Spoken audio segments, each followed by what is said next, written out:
Friends, Mangalagiri Panakala Lakshminarasimha స్వామివారి కొండపైన వేయించేస్తున్నటువంటి గండాలయ స్వామివారికి ఎంతో ఘన చరిత్ర ఉంది. ఆ పేరులోనే ఉన్నటువంటి గండాలు అంటే గండాల నుంచి గట్టెక్కించే స్వామిగా ఆ స్వామివారి పేరుంది. అయితే ఎంతో ప్రసిద్ధి కలిగినటువంటి ఈ స్వామివారికి ఇటీవల కాలంలో మరి ముఖ్యంగా మామూలు దినాలతో పాటు అమావాస్య వస్తే చాలు పెద్ద సంఖ్యలో భక్తులు అక్కడికి వెళ్తున్నారు.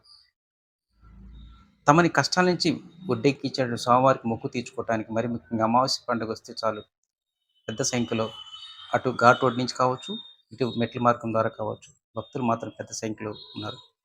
అసలు అమావాస్య రోజు ఈ గండాలయ స్వామివారికి నూనె వడ్డించడం వలన ఎలాంటి ప్రయోజనం ఉంది? అసలు ఎందుకు వడ్డిస్తారు?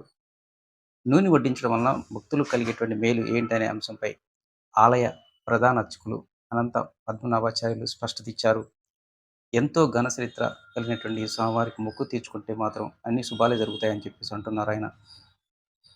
ఈరోజు అమావాస్య కావడంతోనే తెల్లవారుజాము నుంచి భక్తులు పెద్ద సంఖ్యలో స్వామివారికి మొక్కు తీర్చుకున్నారు. కొండ మీద పానకాల స్వామి గుడి పైన గండ దీపం అని వెలిగిస్తారు.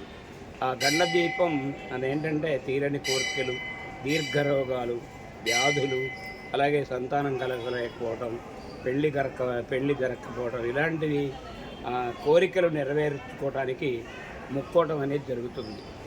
స్వామివారికి పానకాల స్వామి కానీ నరసింహస్వామి కానివ్వండి, స్వామి మా కోరికలు కనుక నెరవేర్చిస్తే మీకు ఈ 1 కిలోనో 2 కిలోలో నా గండాలు గట్టెక్కిస్తే దీపం చేస్తామని చెప్పేసి మొక్కోవడం జరుగుతుంది.